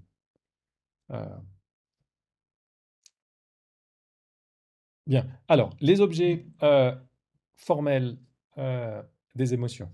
Donc, la thèse qu'on a sur les objets formels, c'est toutes les émotions ont comme objet formel une valeur présentée. Je peux enlever les parenthèses maintenant ici. Et puis, on peut aller un petit peu plus loin et dire, si une émotion est positive, alors elle représente son objet comme ayant une valeur positive, comme étant bon de manière générique. Si une émotion est négative, elle représente son objet comme ayant une valeur négative. Ok. Je vais revenir sur l'émotion positive, négative, ce qu'on appelle la valence des émotions. Ok, donc ça, c'est pour la catégorie générique émotion positive, négative. Et puis, on peut spécifier après euh, pour différents types d'émotions. Et là, j'espère vous convaincre que c'est utile si, quand on essaye de comprendre une émotion, maintenant, on peut se demander quel est le type d'objet particulier sur lequel elle peut porter. Et après, la question plus intéressante, c'est de savoir si elle a un objet formel, s'il y a un type d'objet sur lequel elle porte nécessairement. Alors, l'indignation, on a vu tout à l'heure, on dit souvent que si vous avez de l'indignation vis-à-vis d'une chose, alors cette chose vous semble injuste.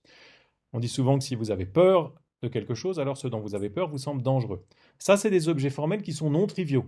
Mais comme disait Kenny dans la situation que je vous ai donnée précédemment, vous avez parfois pas de mots dans le langage autres que des modifications du verbe au départ. Mais malgré tout, vous avez des objets formels ici. Hein. Si Paul admire Julie, alors Julie semble admirable à Paul. Si Julie a honte de son nez, alors son nez semble honteux à Julie. Si Sam prend plaisir à marcher, alors marcher semble plaisant à Sam. Là, vous voyez qu'à chaque fois, plaisant, prendre plaisir, admirable, admiration, honteux, honte, c'est un peu trivial de dire ça. Hein, c'est pas très, ça semble moins nous apporter quelque chose parce que le nom de la valeur dérive du nom de l'émotion.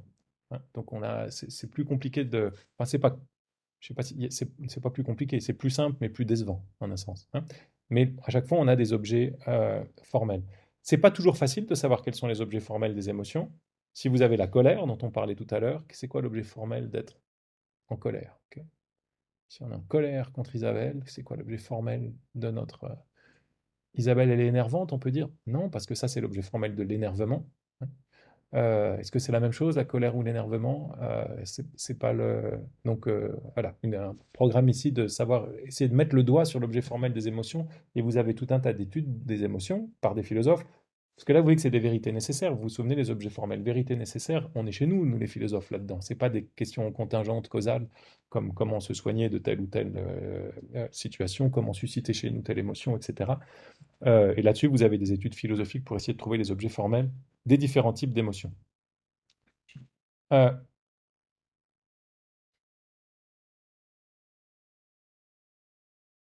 alors, je vous mentionne juste le dernier point ici. Donc, une thèse, je vous le répète en fait, parce je l'ai anticipé tout à l'heure, une thèse très tentante, c'est qu'une émotion est correcte ou appropriée, en général on identifie ces deux choses, si et seulement si la présentation de valeur qui lui est associée est vraie ou est véridique. D'accord ? Puis associé ici, j'utilise dans le sens le plus neutre possible, parce que si vous êtes un perceptualiste au sujet des émotions, ben vous voyez que la présentation de valeur, c'est l'émotion. Donc c'est une forme d'association particulièrement forte, qui est l'identité. Okay, si vous avez une émotion, c'est juste la perception d'une valeur. Et en tout cas, pour comprendre quand est-ce qu'une émotion est correcte, vous vous dites, cette émotion, elle est associée à une présentation de valeur, est-ce que cette présentation est vraie? Si j'ai peur de Louis, c'est associé au fait que Louis m'est présenté comme dangereux. Pour savoir si mon émotion est correcte, il faut savoir est-ce qu'il est vrai que Louis est dangereux. Okay. Et si oui, alors mon émotion est correcte, sinon elle est incorrecte. Juste une question sur la slide précédente. Oui. Est-ce que dans la catégorie non triviale, est-ce que c'est juste parce que le mot peurable n'existe pas, ou est-ce qu'il y a vraiment une différence de nature entre les exemples non triviaux et les... C'est une très bonne question. Donc, soit vous pouvez dire, en fait, tous sont triviaux, et c'est juste que dangereux, ça veut juste dire peurable. Okay. Soit vous pouvez dire, en fait, tous sont non triviaux, et ce qui n'existe pas, c'est un mot comme danger, mais qui correspondrait à l'admiration. Okay. En fait, on manque d'un mot qui est autre chose que le... Et ça fait écho à deux distinctions qu'on parlera la prochaine fois. Vous avez deux grandes approches sur les relations entre les émotions et les valeurs. Vous avez celles qui comprennent les émotions à l'aide des valeurs. La théorie perceptualiste, hein, c'était au fond le sens, c'était un des enjeux de la question d'Elisa, de dire est-ce qu'on est réaliste sur les valeurs si on analyse les émotions en termes de perception de valeur? Oui, dans le sens minimal que je vous disais, où vous devez supposer qu'on peut comprendre les valeurs indépendamment des émotions. Donc vous partez de la notion de valeur pour comprendre les émotions. Okay. Et puis vous en avez qui font complètement l'inverse, qui partent de la notion d'émotion pour comprendre les valeurs. Thèse très simple, c'est la notion subjectiviste. Qu'est-ce que c'est que quelque chose de dangereux? C'est quelque chose dont on a peur. une notion, quelque chose de plus, une thèse plus intéressante qui est très discutée aujourd'hui, qu'on a étudié avec certains d'entre vous dans le cours sur je ne sais pas si vous aviez suivi l'introduction à l'éthique, quand c'était moi qui l'a donné à l'époque, on avait parlé des théories qu'on appelle les théories de la patate chaude, ce qu'on appelle fitting analysis of value. Qu'est-ce que dit quelqu'un, un théoricien de la patate chaude? Il dit, qu'est-ce que c'est pour quelque chose que d'être dangereux? C'est pas être quelque chose dont on a peur, non, parce qu'on peut avoir peur de choses pas dangereuses, mais c'est quelque chose dont on doit avoir peur, quelque chose dont il est correct d'avoir peur. Ouais. Et à ce moment-là, vous comprenez toujours les valeurs en termes d'émotion, ok, mais avec une notion supplémentaire qui est la correction. Hein. Je reviendrai sur ces notions-là la prochaine fois. Ce qui est important de voir, c'est que ces distinctions-là, entre soit vous comprenez les valeurs en termes d'émotion, soit vous comprenez les émotions en termes de valeurs, elles se placent sur un arrière-fond qui est commun, et c'est celui qu'on est en train de voir maintenant. Dans les deux cas, vous pouvez accepter cette notion d'objet formel, de dire si X a une émotion, si et seulement si X considère l'objet de cette émotion comme satisfaisant certaines propriétés. Okay. X a peur si et seulement si X considère l'objet en question comme dangereux. Okay. Ça, c'est accepté par les différents camps ici. Isabelle. Mais ça veut dire qu'on doit quand même se poser la question sur ce qui est primitif. Oui. Est-ce que c'est la valeur ou est-ce que c'est l'émotion?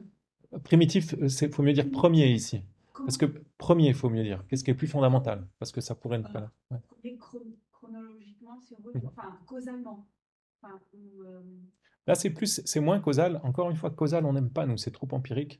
On est premier dans l'ordre conceptuel ou essentiellement, certains disent. Ouais, hein. Est-ce qu'il est dans la nature des émotions d'être relié à des valeurs, ou est-ce qu'il est dans la nature des valeurs d'être relié aux émotions? Okay. Ça paraît difficile que ce soit les deux, mais certains disent, Wiggins notamment, en fait, c'est un cercle inoffensif. On comprend les émotions en termes de valeurs et les valeurs en termes d'émotions, et tout va bien. Ce serait en forme. Exactement. Équivalent. Ben, alors, on ne peut pas dire les émotions sont équivalentes aux émotions, mais lui, ce qu'il dit, c'est pas grave si vous avez un cercle définitionnel, dans le sens où vous définissez les émotions à l'aide des valeurs, puis vous définissez les valeurs à l'aide des émotions. Normalement, on n'aime pas ces cercles-là, parce qu'on se dit, si vous définissez A par B, puis B par A, vous n'êtes pas plus avancé à l'arrivée. Et puis lui dit, finalement, c'est un cercle qu'on peut accepter. Je n'ai pas prévu de vous en parler, mais on peut creuser un petit peu là-dessus. Mais en général, c'est un grand schisme après. Donc, c'est pour ça que c'est important de bien essayer de voir tout ce qu'on peut dire sur les relations entre émotions et valeurs avant de prendre la décision de savoir lesquelles sont premières par rapport aux autres. Okay. Et jusqu'à maintenant, tout ce qu'on a dit, je pense que c'est acceptable par tout le monde dans le navire, puis après, ils peuvent se séparer. Alors, il me reste 5 minutes. Ok, donc est-ce qu'on est bon sur les objets formels et sur comment les objets formels permettent de spécifier les conditions de correction des émotions? Ça va? Alors, la dernière chose dont je veux vous parler, je corrige juste l'ordre d'apparition, pardon.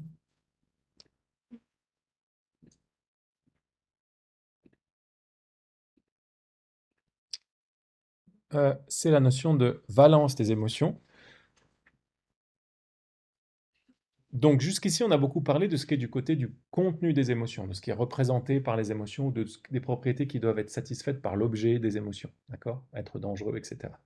Maintenant, les émotions elles-mêmes, elles sont souvent classées, et certains disent sont toutes classées, comme étant soit des émotions positives, soit des émotions négatives. Si vous maintenant faites la liste dans votre tête de toutes les émotions que vous pouvez avoir, auxquelles vous pouvez penser, en général, c'est très naturel de les classer du côté positif ou négatif. Le dégoût, négatif. L'amour, positif. La joie, positif. L'admiration, positif. La jalousie, négatif. L'envie, négatif. Le regret, négatif. Okay. Donc il y a une thèse au départ qui est très tentante, c'est de dire toutes les émotions sont soit positives, soit négatives. J'arrive tout de suite, Antoine. Et ça, c'est quelque chose... Est-ce que je l'ai mis là? Non, je ne peux pas le dire. C'est quelque chose qui est très intéressant en soi, parce que si on cherche à localiser les émotions dans l'économie mentale, on se rend compte qu'il y a beaucoup d'états mentaux qui n'ont pas cette dualité positif-négatif. Est-ce que toutes les perceptions sont soit négatives, soit positives? Non, il y en a plein maintenant. J'allais dire que la perception de votre bouteille me laissait de marbre, Patricia, mais je voulais pas vous... Mais en fait, si, je vais être sincère. Je vois la gourde de Patricia, C'est ni une grande joie esthétique, ni une grande détresse, c'est un peu quelconque, quoi, hein. C'est pas une perception. La connaissance, on a beaucoup de croyances comme ça qui sont ni positives ni négatives. Ok, vous croyez que vous êtes dans une salle avec un plafond gris, c'est pas, c'est pas en soi quelque chose de. Vous voyez, le fait de plus ou moins, c'est à ses propres émotions. En tout cas, propre à un certain type d'états mentaux, et les émotions en font partie. Euh, donc ça, c'est un des moyens d'essayer d'isoler les émotions dans la sphère du mental. Un premier moyen qu'on vient de voir, c'est peut-être il y a un lien avec les émotions et les valeurs. Hein, c'est juste une piste pour l'instant. Mais un autre lien, c'est de dire il y a un lien entre les émotions et le fait qu'elles sont intrinsèquement positives ou négatives. Antoine, pardon. Justement, je me rappelle qu'on avait discuté avec M. Théoronique, il y a des émotions qui peuvent être liées l'un ou l'autre. Mhm. C'est-à-dire, par exemple, la surprise. Ouais. La surprise semble être neutre parce que Mhm. le moment Ouais. où on ressent l'émotion d'être surpris, on n'a pas encore d'idée sur la valeur, Mhm. est-ce que c'est positif ou négatif. Exactement. Je trouve que l'idée. C'est très bien. Bah, je vous m'avez anticipé. Donc la surprise est souvent mentionnée comme une exception à ça. L'intérêt, si c'est une émotion, parfois mentionné comme une autre exception à ça. Donc est-ce qu'il y a des phénomènes affectifs qu'on veut classer du côté des émotions qui ne seraient ni positifs ni négatifs? Et la surprise, c'est un des exemples principaux avancés par Alexandre Bain au XIXe siècle et qui a été un petit peu discuté depuis. Alors même si toutes les émotions ne sont pas... Oui, vous avez une question? Je vois pas comment l'intérêt peut être négatif. J'ai l'impression que c'est engageant d'être intéressé, forcément. Euh, Ça a l'air positif, mais le engageant, il faut savoir si la positivité de l'intérêt, c'est quelque chose qui donne envie de savoir. Comment dire? Ouais. Euh, Laissez-moi juste avancer 2 secondes sur ce qu'on appelle positif-négatif. Je pense, peut-être vous avez raison que j'aurais pas dû mettre l'intérêt. Mais qu'est-ce qu'on entend par positif ou négatif? Je reviens sur l'intérêt dans un instant. Une hypothèse courante, c'est que qu'est-ce que c'est pour une émotion d'être positive? C'est d'être plaisante. Qu'est-ce que c'est pour une émotion d'être négative? C'est d'être déplaisante. Euh, Quand vous regrettez, en soi, regretter, c'est pas plaisant. Euh, Quand vous admirez, ça c'est plutôt plaisant d'admirer. Euh, et c'est pour ça, quand on parle de valence des émotions, on précise souvent qu'on parle de valence hédonique. Ok. Alors si maintenant on revient à l'intérêt, vous voyez que la valence dans ce sens-là, ça ne veut pas dire engageant, comme vous le disiez, Louis. Ça veut dire agréable ou désagréable, en gros, plaisant ou déplaisant. Alors est-ce que l'intérêt est toujours plaisant? L'intérêt, il vous donne toujours envie de savoir plus, mais vous pouvez avoir un intérêt déplaisant peut-être, ou non plaisant, ou neutre, euh, pour des choses qui vous intéressent, mais que vous n'aimez pas. Qu'est-ce qu'on peut peut-être avoir un exemple? Par exemple, une maladie qu'on a, Ouais, vous j'ai avez un intérêt intérêt. à apprendre sur cette maladie, Exactement, mais très bien. c'est pas quelque chose que j'ai envie Ouais, de savoir, parce que je dois savoir ouais. que je développe cette maladie en moi. Vous voulez tout savoir sur votre maladie, cet intérêt-là, donc il est positif dans le sens où il vous pousse à savoir plus. Donc ça, je pense que c'était votre idée derrière engageant. Donc ça, il y a de la positivité dans ce sens-là, mais il n'y a pas forcément de la positivité dans le sens ça fait du bien d'être intéressé. Euh, Alors que, vous voyez, la positivité des émotions positives, se sentir coupable, ça fait du mal, quoi. C'est pas, hein. Donc c'est une notion de positivité. Et donc, mais cela dit, ça- l'enjeu derrière ça et l'intérêt de votre question, Louis, c'est que ça montre que positif-négatif, ça peut être entendu en au moins 2 sens maintenant, plaisant, déplaisant d'une part, et qui pousse à s'approcher de l'objet et qui pousse à s'éloigner de l'objet d'autre part. Et il y a souvent cette ambiguïté dans la littérature. On identifie les deux, on dit si on a peur, c'est négatif et on s'éloigne de l'objet. On a tendance à s'éloigner de l'objet. Les psychologues font souvent des hypothèses comme ça. Moi, ça m'a toujours semblé bizarre parce que je pensais aux boxeurs dans les cordes où plus vous avez peur, plus vous avez tendance à vous coller à l'objet. Au contraire, ils font une analogie spatiale. Mais si on a peur, on s'éloigne. Mais non, parfois, c'est moins dangereux d'être proche du danger. Euh, mais donc, il y a un vrai problème conceptuel ici de ce qu'on appelle positif ou négatif. Et souvent, c'est positif, c'est aller vers, et négatif, c'est s'éloigner. Et là, c'est pas le sens dans lequel on utilise quand on parle de valence hédonique. C'est pas non plus un jugement, par exemple, si j'ai un intérêt morbide pour des cadavres, Ouais. on pourrait penser, on pourrait juger que c'est un intérêt, un mauvais intérêt. Oui, Ça, mais ça, c'est quand même un intérêt qui peut être très plaisant. C'est pour ça qu'il y a quelque chose qui cloche dans la morbidité. enfin, Ouais. Donc ça, c'est pas un exemple à la Valence hédonique. Vous êtes attiré par savoir plus sur les cadavres, tout le monde ralentit quand il y a un accident de la route. Enfin, c'est pas les écrivains d'horreur, etc. Ça vous jouer sur ces intérêts morbides-là. Et ça, ce que ça montre, c'est que on prend un certain plaisir à certaines choses euh, qui sont négatives. Ok.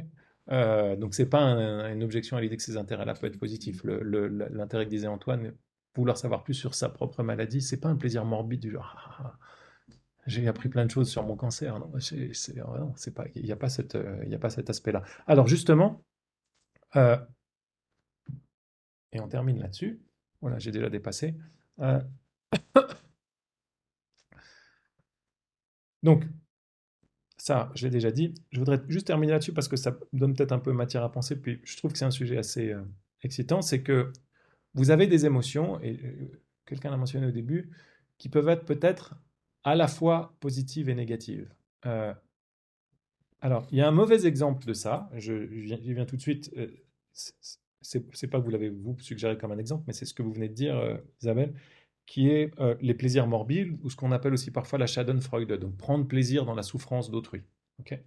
Ça, c'est pas un mélange, c'est pas une idée d'une émotion qui est à la fois positive ou négative. Parce que votre émotion, elle est complètement positive. Vous prenez ce plaisir à la souffrance d'autrui, ok. Et il y a quelque chose qui cloche avec cette émotion, certainement, mais vous n'êtes pas dans une situation où votre émotion, elle est un peu plus, un peu moins. Hein. Un peu plaisante, un peu déplaisante. Non, justement, ce qui cloche, c'est que vous prenez que du plaisir à la souffrance d'autrui, sans aucune forme de compassion. Mais est-ce que vous pouvez penser à des émotions qui sont intrinsèquement positives et négatives, Louis? La mélancolie. Exactement, vous avez mentionné la mélancolie, ou qui c'est qui a mentionné? C'est vous, Elisa? C'est vous, pardon, Jamila. Sur la mélancolie, on dit, je vais l'ajouter, la mélancolie, on dit parfois la nostalgie, qui est quelque chose de similaire.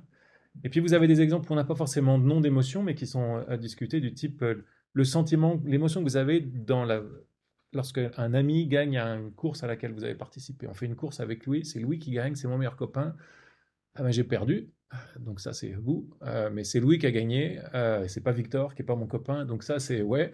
Et donc vous voyez là ça fait un genre de sentiment mixte. Enfin pas un genre, ça correspond à ce qu'on appelle un sentiment mixte. C'est mal appelé sentiment mixte parce que là c'est vraiment des émotions, c'est pas des sentiments. Mais encore une fois, dans la littérature et dans l'histoire de la psychologie, c'est comme ça que c'est appelé mixed feelings. Une question intéressante sur les sentiments mixtes, c'est est-ce que c'est vraiment des cas où vous avez une seule émotion qui est à la fois positive ou négative, ou est-ce qu'en fait vous avez deux émotions au même moment, dont l'une est positive et l'autre est négative? Est-ce qu'il faut analyser les sentiments mixtes comme des configurations un peu holistiques, si vous voulez, où vous avez deux émotions qui vont bien ensemble et qui forment un tout? C'est pour ça que ça peut vous donner l'impression que c'est une seule chose, mais c'est vraiment un mélange de deux émotions séparées. Ou est-ce que ça peut être le cas qu'une même émotion est à la fois positive et négative? Ça, c'est un enjeu intéressant pour comprendre la valeur de ces sentiments mixtes. Et puis évidemment, un enjeu après, c'est de savoir à quelles conditions ces sentiments mixtes sont appropriés ou pas. Hein, parce que si ces sentiments mixtes sont une seule émotion, ça veut dire que dans le monde, il peut y avoir une seule chose qui a à la fois une valeur positive et une valeur négative qui rendrait cette émotion appropriée, ce qui semble être peut-être paradoxal. Bien, alors, j'ai dépassé un petit peu, j'arrête là pour aujourd'hui. Pour l'instant, c'est moi qui parle, mais ça ne va pas durer. Je parle encore un peu la prochaine fois pour présenter les principales théories des émotions et des relations entre les émotions et les valeurs. Je vous ai mis en ligne donc je mets en ligne la séance, les diapos et la vidéo. Je vous ai mis en ligne un article à moi sur les émotions qui reprend tous ces points-là. Donc vous avez les points sur les objets formels et les différentes théories des émotions qu'on discutera la prochaine fois. Puis je vous dirai laquelle, moi, elle me semble la plus plausible. Et puis à partir de là, on parlera des différentes choses à lire et comment on organise le séminaire. J'ouvre un forum sur les séminaires. Si vous avez des questions, vous les postez avant tout sur le séminaire entre-temps. Mais vous avez le droit de poser des questions maintenant. On va aborder la question de l'émotion en tant que ce qui nous pousse à l'action. Oui, le lien entre les émotions et l'action, l'aspect motivationnel des émotions, ça. Ouais. Simplement, on va s'arrêter au... On peut traiter ça. Ça peut être un des sujets qu'on traite, ou que vous traitez dans votre sujet, ou qu'on traite là. Là-dessus, la littérature est un peu... Les psychologues parlent toujours de l'aspect motivationnel des émotions. Ce qui est difficile, c'est de mettre le doigt sur exactement où est la question philosophique. Je vais regarder en parcourant un peu. Et je demanderai éventuellement aux collègues qui connaissent bien ça. Très bien, je note. Elisa, vous aviez une question? Est-ce que j'ai le droit de tutoyer? Bien sûr. Vous êtes plus que bienvenue. Vous voulez valider quelques crédits ou ça vous est égal, vous? Si je peux. Oui, oui, bien sûr. Alors, de notre point de vue, de mon point de vue, c'est le plus on est de fous, plus on rit. Mais regardez juste avec le secrétariat comment ça cadre avec votre plan d'études en sciences cognitives. Mais en principe, ouais, ça va. Et puis, s'il y a besoin d'une petite lettre, je la fais très volontiers. Je vais. Merci. Très bien. Au revoir, bonne semaine.